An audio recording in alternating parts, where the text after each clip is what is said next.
Tad Vidi Panipratena Pariprasnena Sevaya Uparikshante De Jnanam Jnaninas Tattva Darshina Tatvidi Panipratena Pariprasnena Sevaya Uparikshante Jnanam Jnaninas Tattvadarshina Tatvidi Panipratena Pariprasnena Sevaya Uparikshante Te Jnanam Jnaninas Tattvadarshina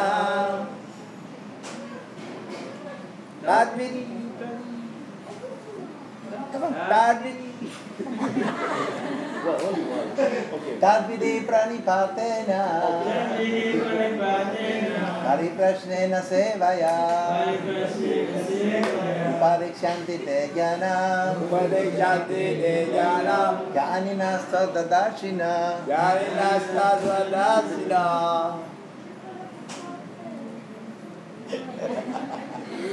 Tadvidi pranipatena Pariprasnena Sevaya Upadikshyanti Te Jnanam Jnaninas Tattvadarshina Tatvidi Panipratena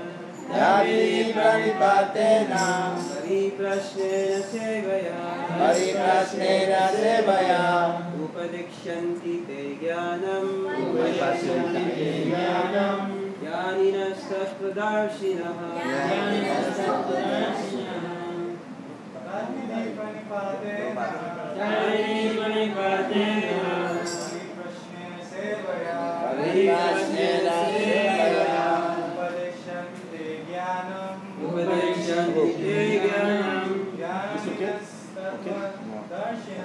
Jnaninas Tattvadarshina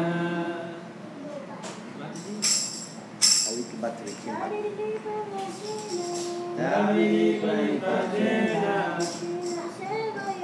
Pariprasnena Sevaya Upadikshyanti Te Jnanam Jnaninas Tattvadarshina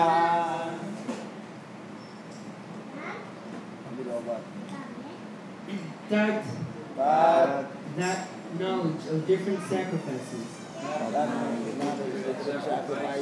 Vidhi. Try to understand. Panipratena. By approaching the spiritual master. Uparikshante. Pariprasnena. By submissive inquiries. Sevaya. By the rendering of service. Uparikshante. They will initiate. You.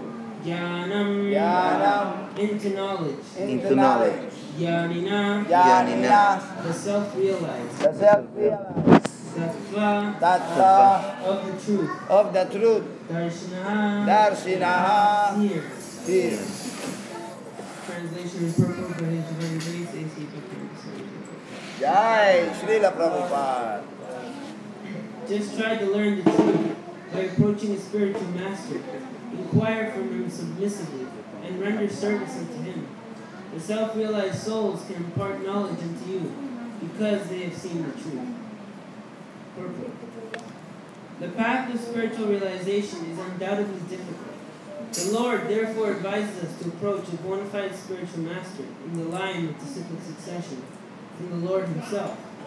No one can be a bona fide spiritual master without following the principle of disciplic succession. The Lord is the original spiritual master, and a person in the disciplic succession can convey the message of the Lord as it is to his disciples. No one can be spiritually realized by manufacturing his own process, as is the fashion of the foolish pretenders. The Bhagavatam 6.3.19 says, Dharmam tu sakshat bhagavat pranitam. The path of religion is directly enunciated by the Lord. Therefore, mental speculation or dry arguments cannot help lead one to the right path, nor by independent study of the books of knowledge can one progress in spiritual life. One has to approach a bona fide spiritual master to receive knowledge. Such a spiritual master should be accepted in full surrender and should serve the spiritual master like a menial servant without false prestige. Satisfaction of the self-realized spiritual master is a secret of advancement in spiritual life. Inquiries and submission constitute the proper combination for spiritual understanding. Unless there is submission and service, inquiries from the learned spiritual master will not be effective. One must be able to pass the test of the spiritual master. And when he sees the genuine desire of the disciple, he automatically blesses the disciple with genuine spiritual understanding. In this verse, both blind following and absurd inquiries are condemned. Not only should one hear submissively from the spiritual master, but one must also get a clear understanding from him. In submission and service and inquiries, a bona fide spiritual master is by nature very kind towards the disciple. Therefore, when the student is submissive and is always ready to render service, the reciprocation of knowledge and inquiries becomes perfect.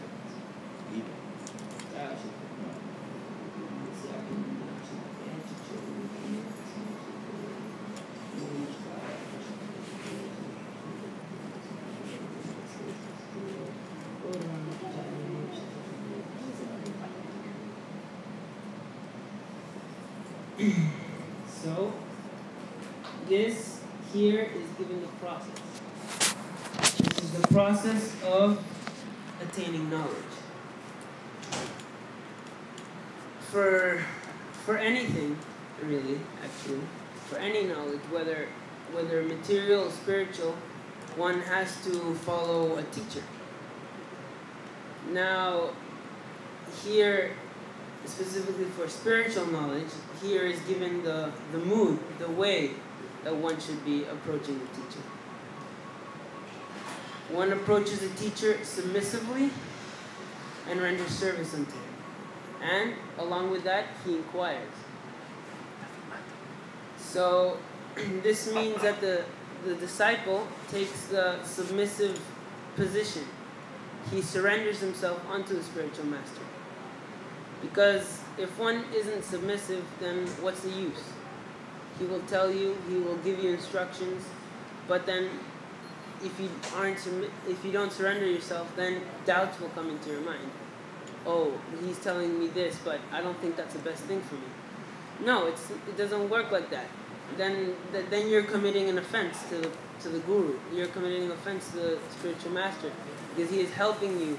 He's helping you. He's giving you the knowledge by which you can elevate your consciousness, and you will doubt him. And eventually, that doubt will force you to commit offenses. It will force you to go against his instructions. Therefore, one must approach him by submissive inquiry. He surrenders himself. He surrenders himself. He gives all of his service. He renders service unto the guru. That is why then the guru tests him. It's not that the guru doesn't accept the disciple immediately, just like that. He puts some tests. He sees the level of the devotee, and once he sees that the devotee is ready, he will initiate. But being initiated by the guru is not cheap. It's not something that one does just for fashion. Oh well, he got initiated, and oh, so did he. All my friends are getting initiated, so I think I should also get initiated. It doesn't work like that. It's not a fashion to get initiated. If you get initiated, it means it's a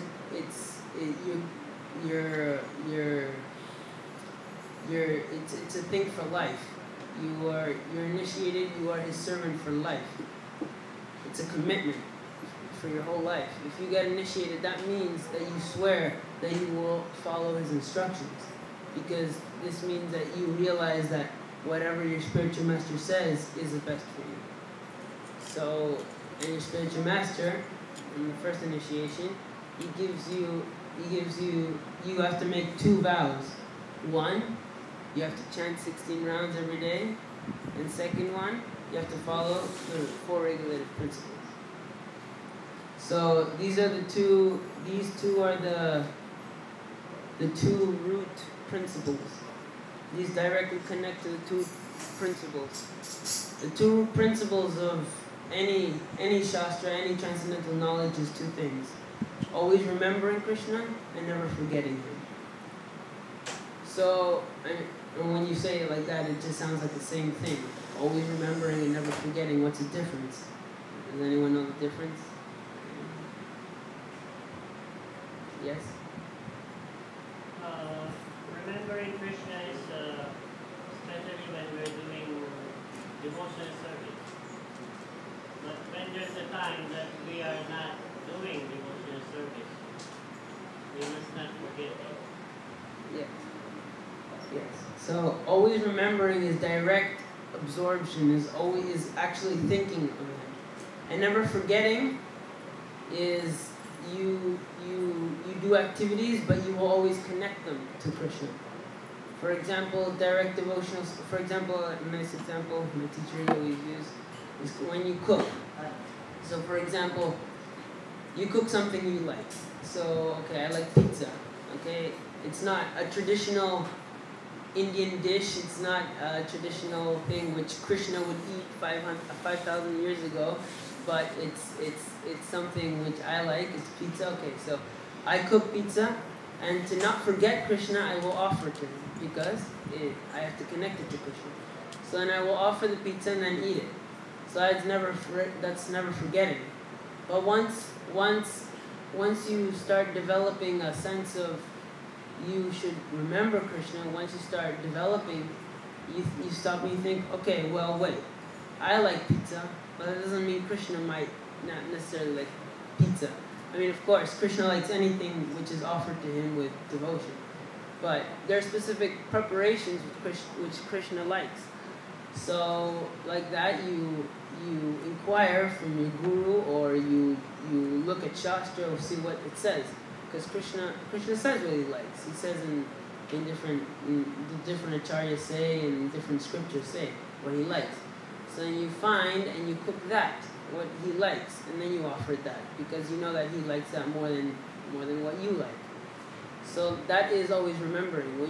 When you directly do things for Krishna instead of doing things for yourself and then connecting them. They're both important. They're both part of the same coin. But when you're always remembering Krishna, you automatically never forget. That's the difference.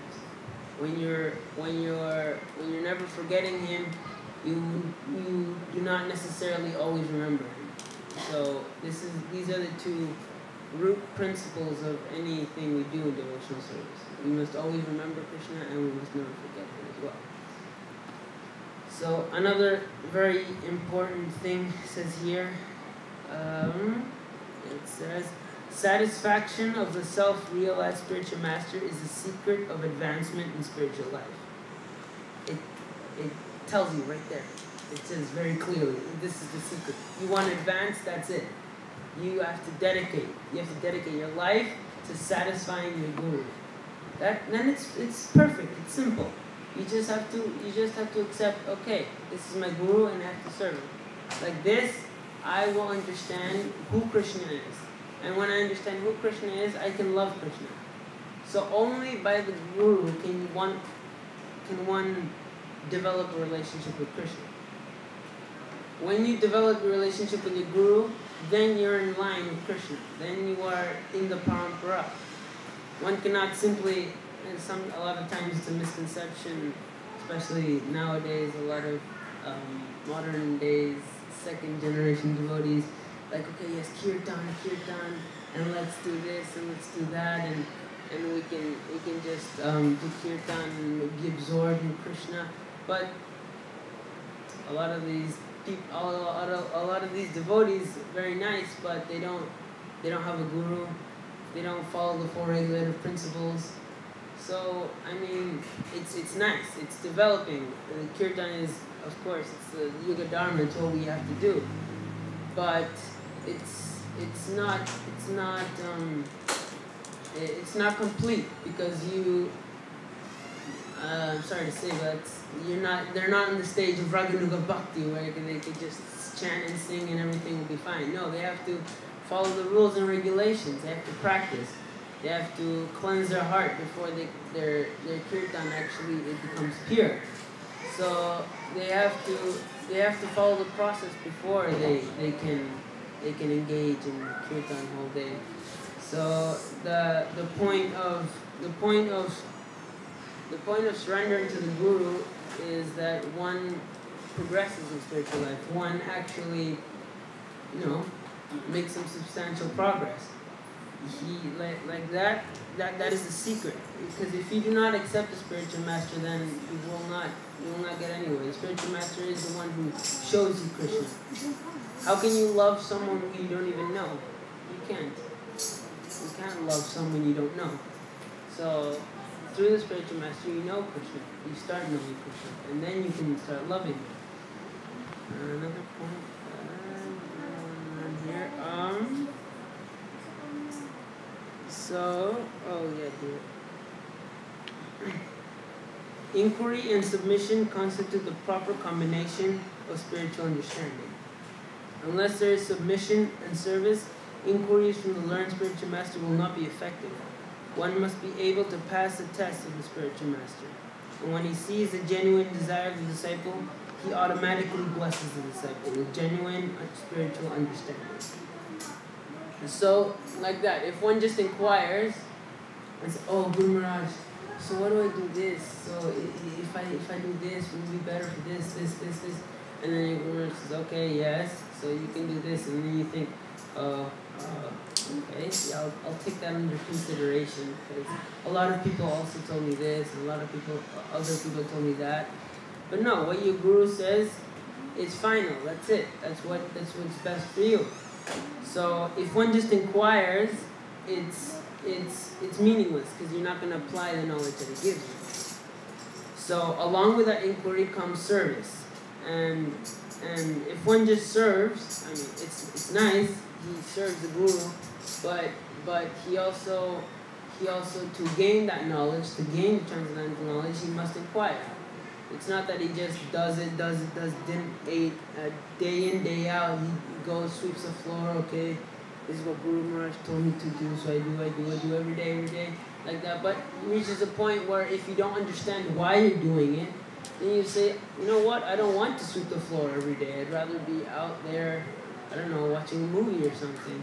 So then it won't last, because it's not based upon knowledge, it's not based upon the relationship. Then it won't last. It'll be mechanical service, and it won't be personal service.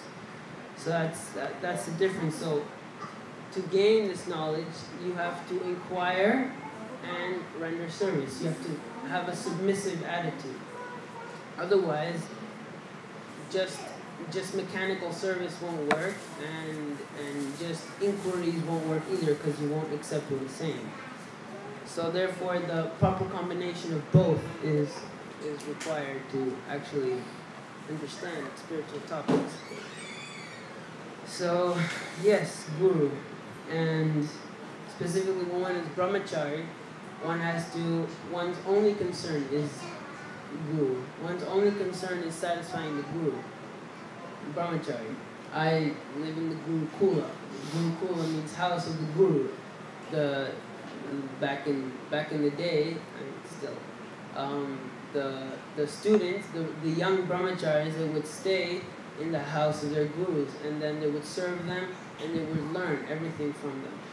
So it's all based upon submission. It's all the young boys, whether they were young princes, kings, or brahmanas, highly elevated brahmanas or vaishyas, they would all stay underneath the house of the guru and they would serve them. Because that is how you get knowledge. That is the Vedic system. That's Krishna's system. Krishna designed it such a way because to attain knowledge, specifically transcendental knowledge, one has to take a position of submission and has to understand from the person. You cannot understand from someone when you are directly going against him or doubting him. What will you accept? Even if a person tells you something correct, you still will not accept. You think, oh, this is wrong. So then there's no point. Modern education, people learn things, not transcendental topics, but they learn other material things. But think about it, students in general don't like teachers. it's a fact. They draw little doodles of their teacher on the back of the books, or they make faces behind when the teacher's not looking, or just things like that. Because there's no real respect, because there's no relationship. The teachers don't really care about the students. They're just doing a job to get paid. And the students, they don't care about the teacher because it's just a person and I don't want to be here and I'd rather be somewhere else. But I have to be here, so I might as well have fun and, make fun of the teacher or something. So it's not based on relationship. It's very impersonal. The teacher just sits there and tries to teach the boys something, and the boys just kind of, depending whether, they're smart or not, they pick up less or pick up more.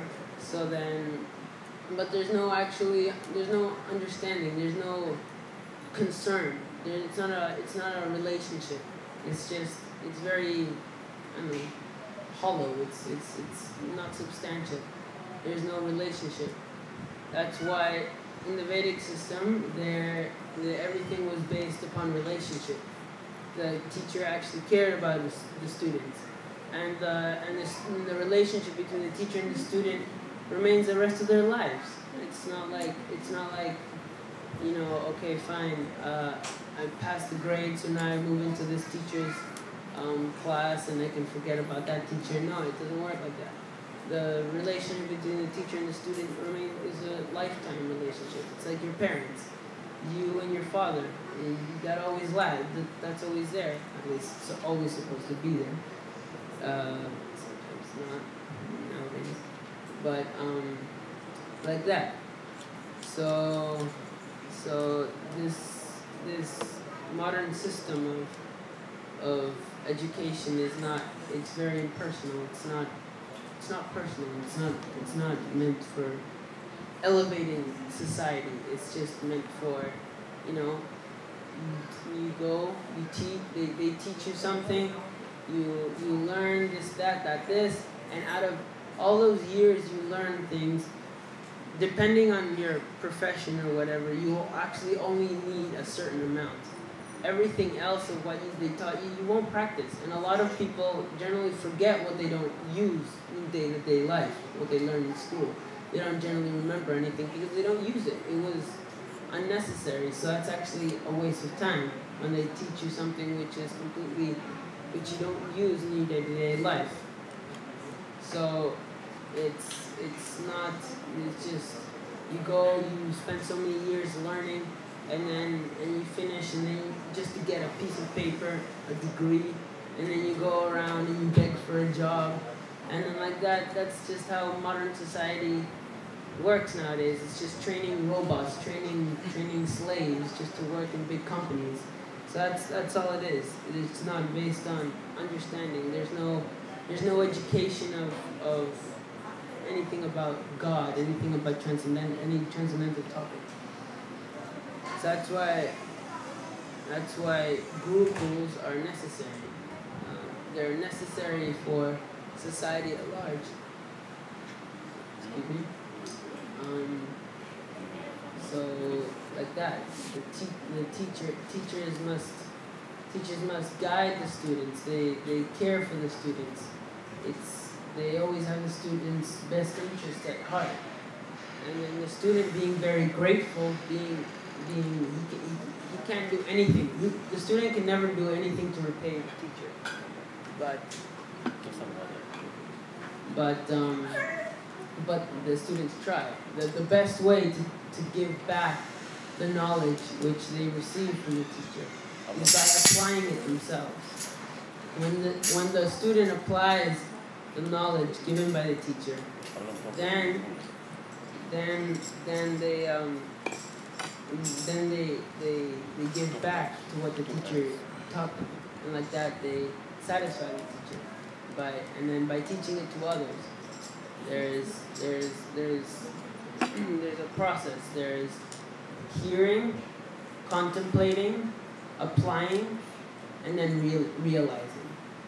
That is a process of knowledge.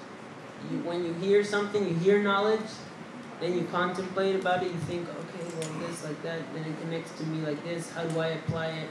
And then when you finally apply it, you apply it in your day-to-day life. Okay, so the Shastra says like this, so then if I wake up in the morning, early in the morning and go for Mangalarti, then like this, my mind will be regulated and will be nice. And then when you apply it, then you realize, wow, this is wonderful, this is great. Krishna consciousness really, it does an effect on my mind, it changes my consciousness. And then like that, that's how realization comes. And then when you realize the knowledge, you give it to others. That's the process. That's how the Vedic process works. The teacher realizes and then he teaches others. That's why it's so strong. That's why the other people actually learn, because it's off of realization. If knowledge is just if you hear it and then you just say to other people, the words are meaningless because there's no realization behind it. If you speak from realization, then it touches people's hearts. When you speak from realization, that's when the people understand. When people understand that, wow, this person is convinced of what he's saying. He knows what he's talking about. Maybe I should do it as well. If someone just says, yeah, you should go for Mangalarti. I mean, I don't personally do it, but I think you should do it. It's nice. Okay, well, I'll pass. Maybe some other time. But if a person actually wakes up every day, if he does what he says he does, if he does what he preaches, if he practices what he preaches, then the people will take that to heart and they will understand. So that's why it's very important.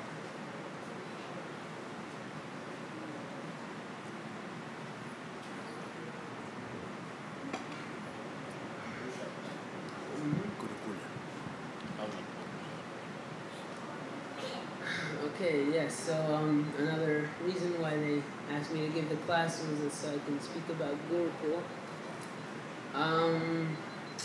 Well, Gurukul, like as I was explaining earlier, so Gurukul is based upon that. It's based upon that principle, the principle between the relationship between the teacher and the student. In Gurukul, it's not like other places. There's not like grades, as you could say, first grade, second grade, third grade. There are different classes, and according to your understanding in each subject, you will fall into these different categories. But the teachers they're different from other places. They're not the same. You can, I mean, at least for myself, I know and I feel that these teachers actually, they care about me, because they ask you, so how are you doing, what are you doing, and this and then, and they make themselves available all the time. So whenever you have an inquiry, then you can go to them, you ask them, teacher, please, so I'm having this and this problem, what should I do? And they will give you the answer. They'll tell you the best thing to do. It's not like it's just you go and you ask your teacher, oh sorry, it's after hours. So you can come and ask me tomorrow, because I don't really care about you or whatever your problems are. So it's not like that. They're always there. They're always available, and you can always ask them. They live there. We live there. We live in the same place. we stay in the same ashram. We live in the house of the guru. So like that. Gurukul is my home. I live there in the house of my guru, and I'm happy. I'm satisfied with that. I realize that it's the best place for me, and it's very nice. It's unlike all the other schools I've been to. I've been to quite a few schools. I've traveled around for a while. I've been Uruguay, Canada, and inside each country I've been to quite a few schools, always changing. So, yeah, no other school has ever given me such impact on my life. So, from here, so, yeah, I'm not sure what else to say. I mean, what is your like daily routine? Just play. Obviously, Okay. Yeah. Okay, so our daily schedule or whatever. Well, in the Gurukul, we wake up pretty early. We wake up 2 o'clock in the morning.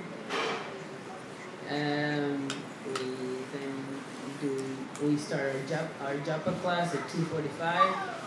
So then, and we chant all the way to 4 o'clock. Then from 4 o'clock, we certain boys who have received it's a Upanayam initiation. Who have received a thread. Okay, well they do puja. They do puja in the morning, and other boys learn mantras during that time. Different mantras which are meant for the puja and yajna. And the other boys, they go to Mangalarti. And then everyone comes back, puja finishes, class finishes, all the boys come back to Mangalarti. Then we have a mantra class for everyone. Everyone has a mantra class during that time, depending on which level you are, how many mantras you know, you're at different classes. And after mantra class, we have morning service. At this point, everyone goes around and cleans the school.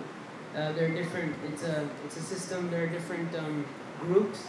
Smaller boys are put into different groups. There's one group leader in each group. So like that, there are 9 different groups with 9 different group leaders and different group members within the group. And they go around different services, and there's a whole rotation like that. So they go around clean the school. And after morning service, then there's philosophy class. So again, different boys, according to their level of understanding, go for different classes. And we have philosophy class for 45 minutes. Then we have Sanskrit class. We learn Sanskrit, all the alphabets and the words, and we learn the grammar. So like that, we have Sanskrit classes. Then after Sanskrit class, we have our early kitchen service. At that point, all the boys, cut the vegetables, prepare breakfast, they cook. All the meals are cooked by the boys themselves. No one else cooks them. So lunch, breakfast, they're all cooked by the boys, and like that. So all the boys are trained how to cook. They all get the opportunity to learn. Some might take more interest into cooking than others, and they become experts in cooking. Some aren't very interested, so they won't get into it much, but everyone in Gurukul knows how to cook a little bit. The idea is that once you go out, maybe if you're not an expert cook, you at least know how to maintain yourself. You know how to cook a little bit. It's not like you go out there and you don't know, oh my God, I don't know how to make 2-minute noodles. And so it's not like that. So like that. Okay, so all the boys prepare breakfast, and it's breakfast 9 o'clock. Then we all eat, and then after breakfast, classes start again. English class. We have our English classes there. different levels, different classes. Then math class. We have math class. After math class, we have Kung Fu class. Kung Fu. Yeah, like that. For the younger boys, we have yoga classes. But once they reach a certain age, if they want, it's not obligatory. It's mostly voluntary. But everyone goes to Kung Fu class. So then, like that, we have Kung Fu classes for the boys. And so yeah, that goes on for an hour. Then after that, noon services. Where we again cleaned up the school like that. All the groups separate and they clean. And also selected boys also go for cooking that time. They go for cooking lunch, and then after noon service, we wash our clothes. All boys wash their clothes. So no one washes it for them. There are no washing machines. Everything's just hand washed. Even small 5-year-old boys, they learn how to wash their clothes. They learn how to take care of themselves. That's the idea in Gopal. You learn how to take care of yourself. You're not dependent on anyone. Modern civilization makes you dependent on so many things, so many machines, washing machine, the dryer, the dishwasher, all these things. You don't need them. You don't need them. You can wash your clothes with your hands. You can dry them on the sun. You scrub pots yourself. So like that, everything is set up in such a way where you learn how to completely take responsibility over your life. You won't become useless like that. So you know how to take care of yourself. You're not dependent on anything. So like that, boys wash their clothes. Then it's kitchen service, where all the boys that didn't cook, they go for cleaning the kitchen. They clean all the kitchen. They clean all the pots. Like that. After kitchen service, we have lunch. We eat. Nice. There are servers. Some more senior boys, they serve. They get the opportunity to serve because serving is actually a science. It's not something cheap. Generally, in a lot of temples, it's a misconception where serving is okay. Everyone sat down. Okay, you're the last one standing. You serve, and so it's just blah blah blah, just dropping it on people's plates. No, it's a science. You give them as much as they need, just as much as they can take at a time. You give them a little bit of sabji. There's also an order in which you serve certain sabjis. It's not that everything goes together. There's a certain order which comes with the sabjis. So like that, you give them little by little bit. Like that, actually, you eat more. When people eat little by little bit, they in the end they eat more. When someone just drops a big spoon on your plate, poof, it's like, oh God, how am I gonna finish this? You finish the whole feast and someone drops a big spoon of halava on your plate, and you're, how am I gonna? So you give little by little bit, and in the end they actually end up eating a lot more than if you would just serve them one big spoon of halava in the end. So like that, it's a whole science of to serve. So then the boys learn how to serve as well. So then after lunch, then we have a bit of free time. The boys kind of relax for like 30 minutes, and then we have again evening classes, and there are different classes. There is one for the smaller boys. They have a reading class, so they practice reading and everything and so whatnot. And then for other boys, and there's geography. Then in other boys there's history, and then for elder boys they have a second philosophy class. Once you do the Bhakti Shastri course, they do. So they have 2 classes a day, philosophy. I do those 2 classes. Given them a teacher. And after that, all the boys assemble inside our temple. We have a big temple hut. It's quite big. It's like the roof is made out of straw. And you have to see pictures of Gurukul. It's a very beautiful place. Everything's very natural and made with bamboos and hay and all that.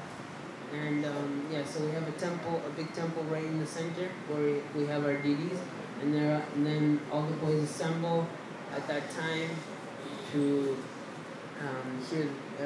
hear class given by His Grace Bhaktivedanta Purna Maharaj. He gives the Mahabharat class every evening.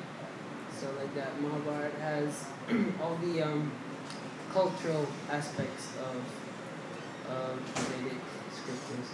So like that, you listen to stories of the Pandavas and like that.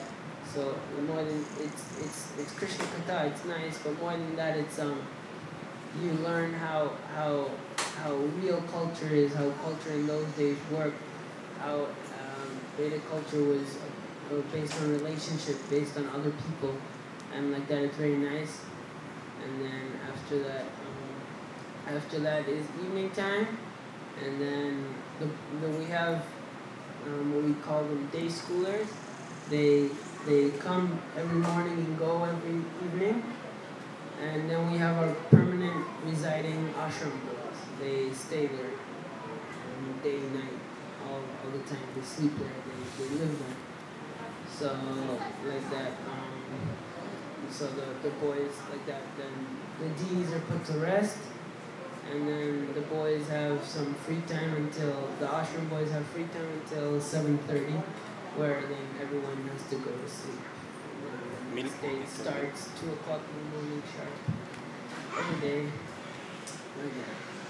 So that's one of our normal days.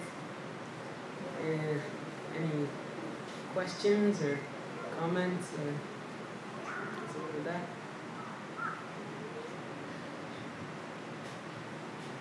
Yes, please.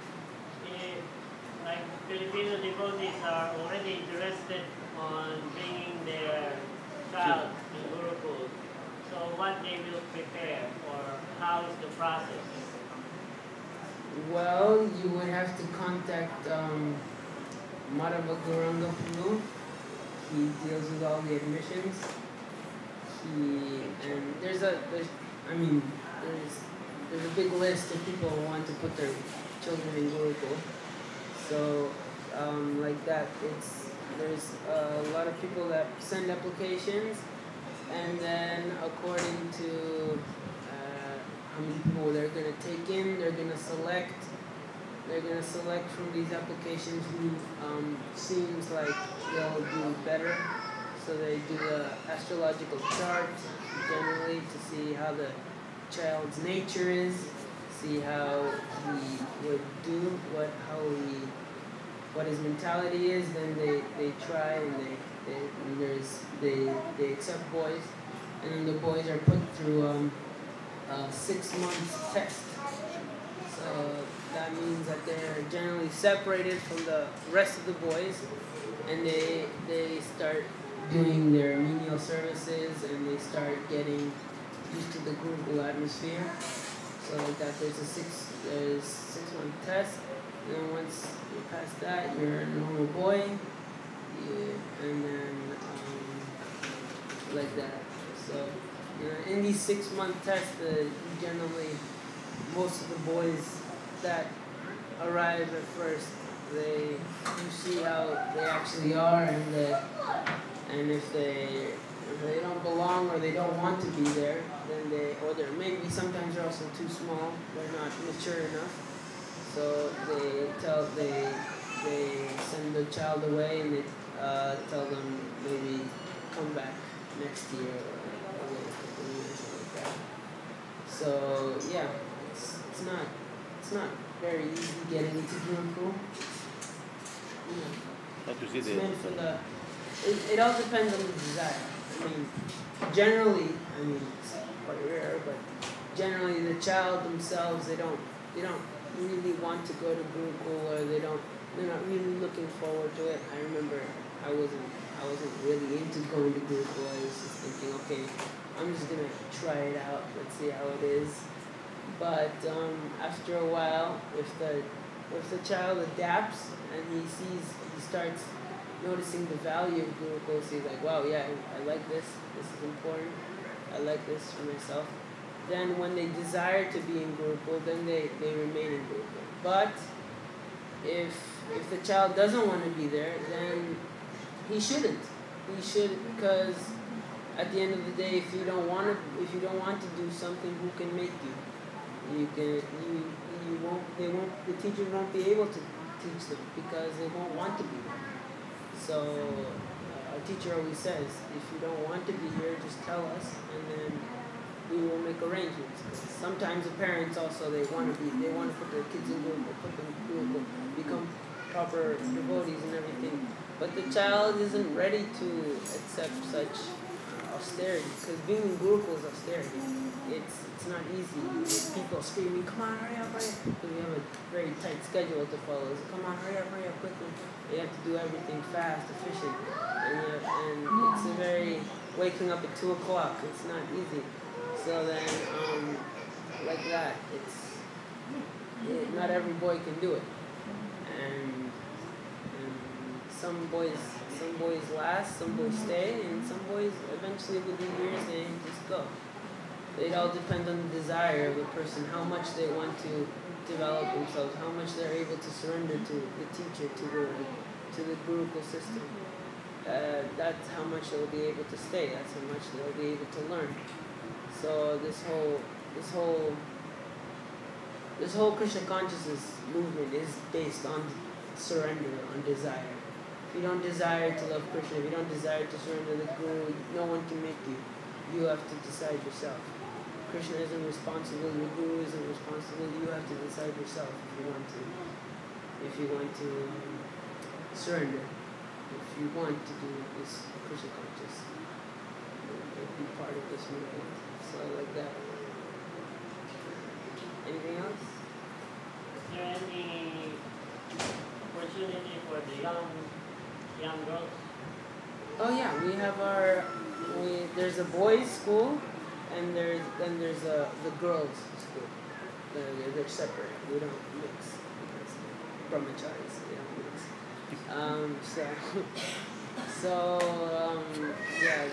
We have the girls' school, and you can also send your applications. I don't know much about it because I'm part of the boys' school, so I'm not really the right person to ask. So yeah, you would just have to contact Madhava Guru. I don't know much about it. I'm part of the boys' school and the Brahmachari, so I don't know. It's available. Anything else? Cool. Yeah? No? What is the real essence of the Raguna Bhakti? Of the what? Raguna Bhakti. Raganuga? Raganuga Bhakti. Yeah, what is the essence? The meaning of the essence. And how we can follow the Bhakti. Yeah. Okay, well, there's two types of bhakti. Speak louder. There's two types of bhakti. There's Raganuga Bhakti, which is a higher platform, and then there's Vaidhi Bhakti, where you follow the rules and regulations. So in the beginning, the practitioner, the neophyte, the devotee, the new devotee, he has desires in his heart. So that's why Vaidhi Bhakti is there. He follows the sadhana, he follows the rules and regulations. He wakes up for Mangalarti, he goes, he chants 16 rounds every day, he follows 4 regulative principles, he listens to his guru, does everything he can to absorb himself in Krishna. Like that, he follows the rules. He practices devotional service according to rules and regulations. That's Vaidhi Bhakti. Now, Raganuga Bhakti is when the devotee has done all that, First. and then after that, he starts developing he starts developing desire, his own, what's the word again? His own, his word is escaping me. Almost time. Anyway, his own spontaneous desire. He has spontaneous desire to serve Krishna, which means it comes from him. He does, and he is not obliged to follow the rules because he doesn't have those attachments.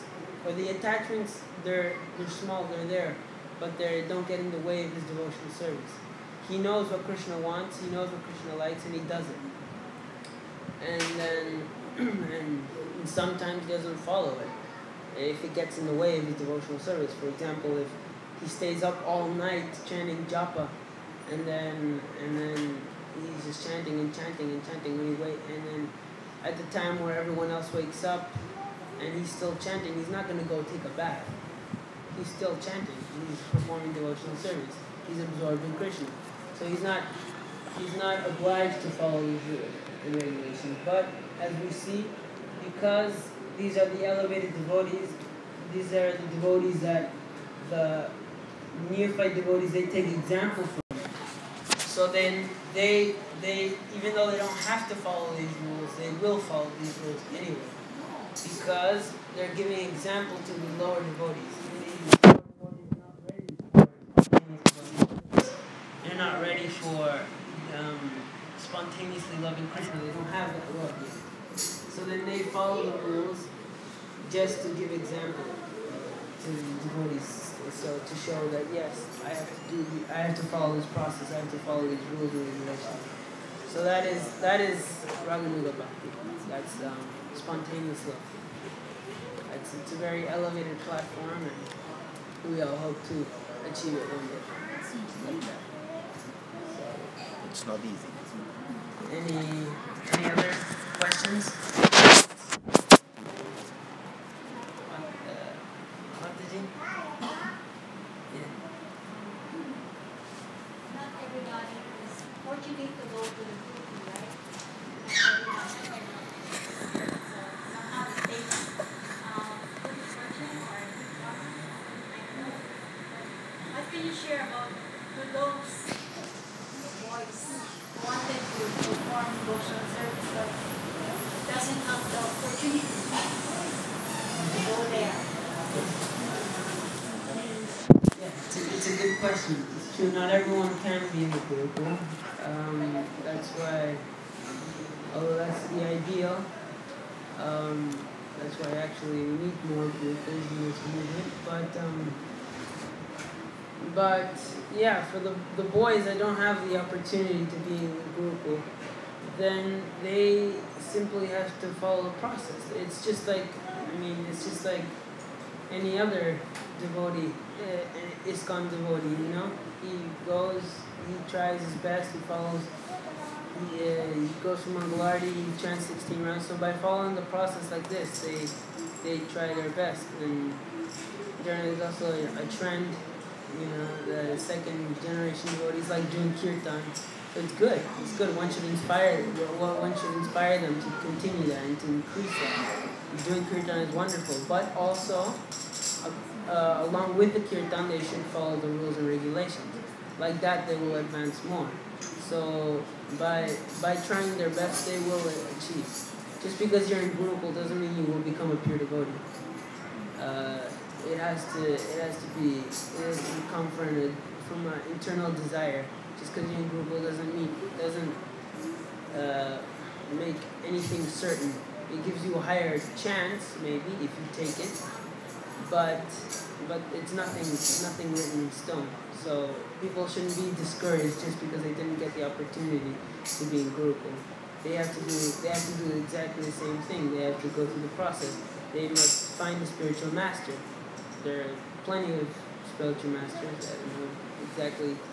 Giriraj Swami comes, as far as I'm concerned, comes here to the Philippines.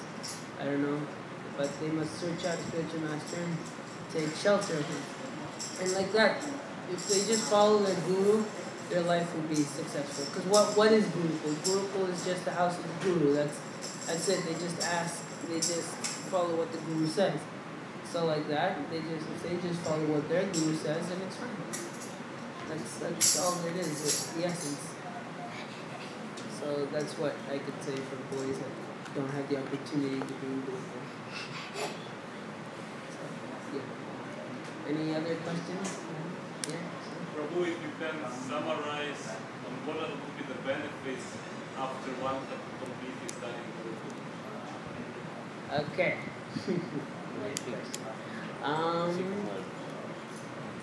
So, okay. What are the full benefits of someone who completed his education in Gurukul? So, okay, well, it's tough. Okay, well, Gurukul will give you the, once you finish Gurukul, then you will have the understanding of, well, you should have the understanding of what you want to do in life. Sometimes the Gurukul boys, I've noticed myself, some Gurukul boys are not sure what they want to do in their life because they've been in a protected environment most of their life, and it reaches a point where they have to, when they leave, they're not entirely sure what they do with their life. But that's why one has to plan at an early age. One has to already be thinking what they want to do, and they want to practice certain things. And Gurukul is a time to become expert in what you want to do in life. So you like cooking, you start doing, you try it out. Okay, it turns out I'm not that into it. You start trying to do kirtan. Okay, I like doing it. Okay, I like doing it, and then you realize that you're really into it, and you want to make that your life, doing kirtan. Now, Gurukul per se doesn't give you a degree, or I mean a degree like any other school does, like to go to college or anything. So some devotees some Gurukul boys at the end, they don't find the necessity to go study something else, and some do. But if you do want to study, and it becomes much easier than for other people, because in Gurukul you're put under such intense and rigid schedule or whatever, and you develop your concentration, your determination a lot more. So if you want to do something, you go and you want to go, you get it, and you just study and you go and get it quickly. Because in Gurukul you learn how to, you be determined, how to be focused to go get what you want. You want to do this? Okay, I want to do this. And then there's a story of other devotees, such as devotees like Ananda Prabhu, he was also in Gurukul. He studied in college. He did it in a shorter amount of time, and he passed and he got a degree because he wanted to do it, he put his mind to it, and he did it. So like that, Gurukul gives you determination. Whatever you want to do, you want to go to achieve this, you will go and achieve this. That's why it's very important to know what you're going to do, to be sure of what you want. And of course, what you want has to be in line of what your guru wants for you, because the guru knows what's best for you. So you base your life around what the guru wants. So that's what the guru gives you.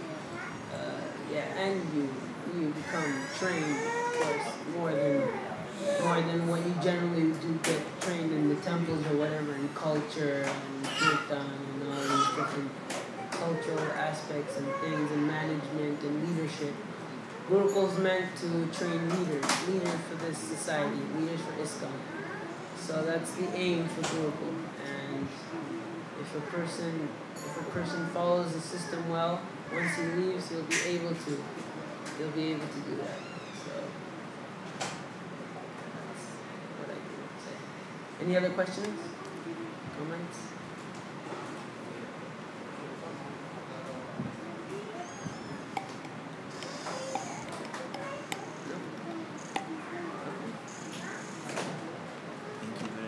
Thank you. very much. I hope whatever I said satisfied you. It's louder. Okay. Bhagavad-Gita ki jai. Sir Prabhupada ki jai. Jai Gold Run.